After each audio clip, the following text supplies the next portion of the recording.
All right, Steve Riddle. We are here to talk about Alba Fyre, Isla versus Bianca Belair, Jade Cargill versus Zoey Starks and Shayna Baszler. But Shayna Baszler was involved in some sort of MMA match last night, and we will get that at the end because you were one of 700 people in attendance at the Apex in Las Vegas for that event. But first, let's talk about the women's three-way tag team match for the WWE Women's Championship. First of all, Steve Riddle, who do you suspect to win this match in Scotland?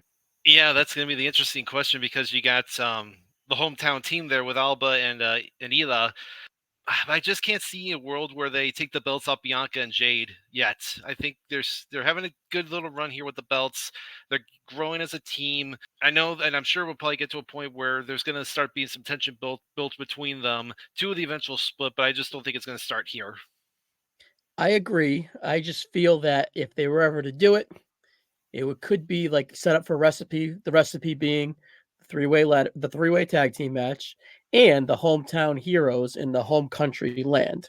So that's kind of like make a star, save the pin on Bianca and Jade, and this is a recipe for it. But being goddamn 3-4 weeks into their title reign, I don't suspect that to happen whatsoever. There's plenty more juice to squeeze out of them two as tag teams champions, and I don't suspect it to happen. But the recipe would be there. If there were to happen, though, Steve, would you think Isla and Alba are the two to do it? Oh, definitely. I mean, I find it interesting. It's like you go into this show, like all the the home country heroes, them, Piper and Drew are technically heels. So Yeah, right. they're all heroes, and meanwhile they're going to get probably the biggest pops they've ever gotten in from this. I'm certain the Scottish crowd is going to be excellent. I mean, we've Yeah, seen it over these it's last an couple arena of too. right, and we've seen over. I mean, we saw how great the France crowd was for Backlash. The Saudi crowd usually does so, usually brings it for those shows. So I'm assuming the Scotland crowd will bring it as well. But yeah, if there ever was an opportunity to have it, I think a win for Alba and Isla in their home country would solidify them as stars. And again, it's a perfect opportunity. Triple threat champs don't have to get pinned to lose, so you can easily see like Zoey or Shayna taking like the pin from for either Alba or Isla for them to win. So there are 5 total matches, and there are 3 hometown people that are, or 3 hometown components, one a tag and then 2 singles competitors in matches, all 3 being heels and all 3 kind of being underdogs. I don't really see Piper Niven winning. I don't see Iceland Alba winning. And Drew is probably the closest to perhaps winning, but I can see a lane where he also doesn't win. So you would think that they would want to have at least one team win. If this team were to win, I would have Drew McIntyre, be on alert for not having a happy ending in his home country.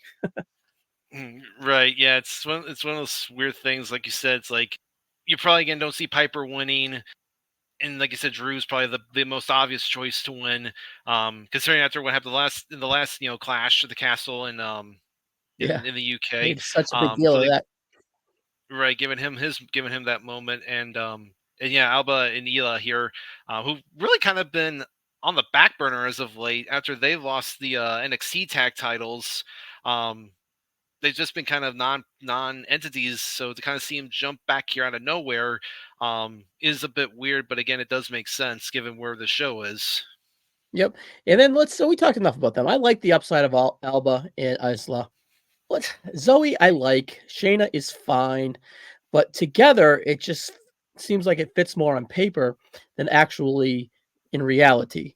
I think Zoe Stark does have a lot of potential. I still think she has some missing components, but I think that you teaming up with Shayna, you were like, oh wow, that could really work really well. But has it so far? It's been pretty long. It's been at least 6, 7, 8, 9 months almost now. What's your thoughts on them as a tag? They've been fine. I mean, they're a pretty basic team. It is kind of funny. It's that we think to last year at SummerSlam when they had Shayna, beat Oh boy. Ronda, and everyone thought that was going to be Shayna's big launch back to to the top, and now here she is, kind of slumming it away here with Zoe. I mean, if anything, it's giving Zoe some good chops to learn as she continues to kind of get better in the ring. Um, but yeah, they're just a pretty pretty nondescript, basic team, which is is not the worst thing in the world. This division needs teams, Yeah. um, There's just but there's just not much juice to them, how I look at it. I don't mind some components, but just together, it's kind of blah. But these two women are definitely not blah. Jade and Belair. They just go like peanut butter and jelly. They just have a lot of things going in their way. Bianca is obviously a megastar inside the WWE universe. Jade had potential to be a megastar, and linking her up with Bianca is the perfect way to project that projection of a mega star while she works out the kinks and kind of finds her footing on the WWE landscape. I think it's just they've been an absolute home run so far. They work well together, even though when they won the belts, what was that backlash? There was a few hiccups whatsoever, but I feel like they ironed all that out with it. And that was more of Jade's side. She's starting to get her footing, and the plan is the plan, and it's really really working well. How long do you see them being champs, and how long do you see them being together? well, to piggyback your point, I think they do are really great together. I mean, they're kind of like a modern day superpower team. Um, it works great for Jade because it gives her somebody that's has the experience, so she can continue to learn, get growing here. And I think it actually works for Bianca too because since she lost the women's title last summer, she's been kind of on a little bit of a been kind of floating a bit. So I think this kind of gets her back on, gives her something. Um, and I think they're going to definitely have a pretty good run with these belts. I could see them taking it all the way, at least to the fall, um, where maybe at that point we start seeing maybe a little bit of miscommunication between the two.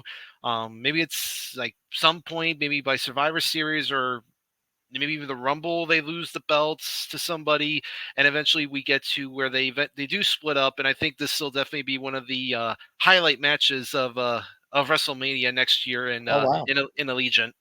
that's quite the stretch, but yeah, I can definitely see it for sure. No, but not all things have to come to a bad end, so to speak. But which side, say Allegiant is the plan, and what side of the fence do you think Belair and Jade fall on from a heel and baby aspect? I see them probably keeping Jade the face and maybe turning Bianca heel.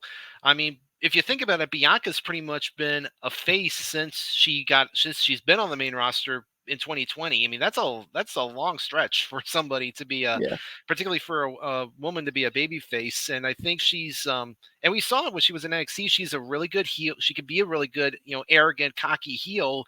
And I think kind of yeah, playing off that she can do the whole thing where like, oh, Jade was just riding my coattails, and yeah. I'm the bigger star than she'll ever be, and I think it'll garner some good sympathy for Jade when they do eventually face off. Yeah, good stuff. I just can't. I don't think Bianca definitely needs to turn heel. I think she's totally fine as a babyface, and there's plenty more longevity there as a babyface. But if she could totally work as a heel, as you said, absolutely. But all right, final prediction on this match before we jump into NXT last night in your company there. Do you think Belair and Jade home run for sure? Yes, Jade and Belair retain. I think either Zoe or Shayna take the pin so they can at least protect Isla and Alba a little bit in their in their home country. I agree. All right, so Steve Riddle, how was your experience last night at the UFC Apex for NXT Battleground? It was a really cool experience. I like the that real intimate atmosphere in that venue. I think it works really good for NXT. I've been to other super shows in the big arena for NXT. I was at Takeover Phoenix in 2019, and then of course in April I was there for Stand and Deliver.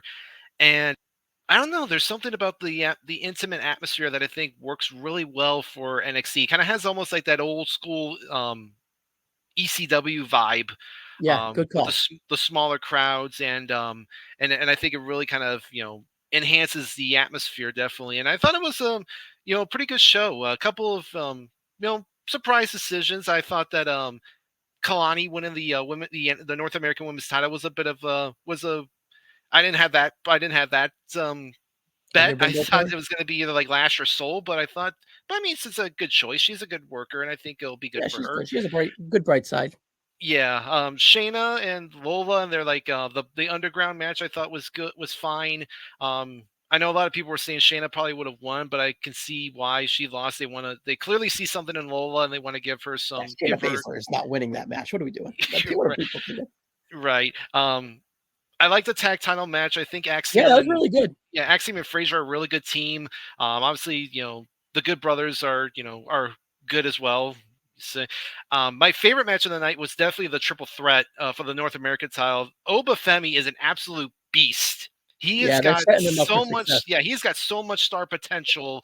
It's incredible, and I thought Wes and Coffee definitely kind of played off him really well. I really liked Roxanne and Jordan. I know a lot of people were thinking Jordan was going to win the title. I was on that camp. I thought, if they really want to continue this like push with NXT and TNA, that her winning would have been really cool. But kind of interesting to have Tatum come out and go after the knockouts title.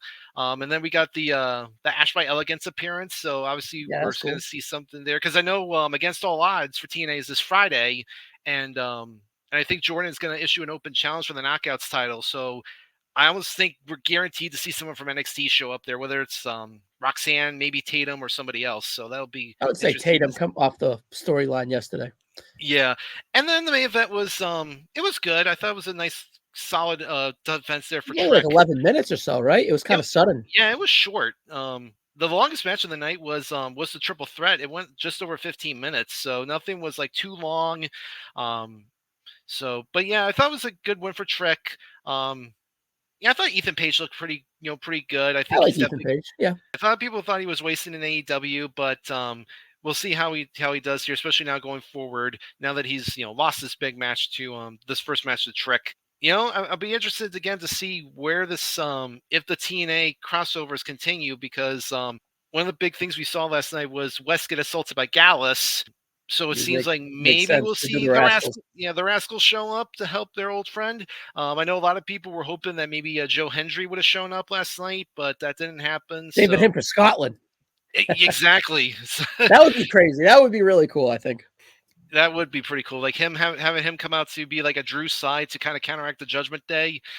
But yeah, Something. I'm very excited to kind of see where this partnership goes because who would have ever thought, 10, 15 years ago that WWE and TNA would ever cooperate with something like this? Yeah, pretty cool. All right, so it sounds like the Apex was a hit, and hopefully this tag match is also a hit. So, Steve Riddle, we will see you on the next one, buddy.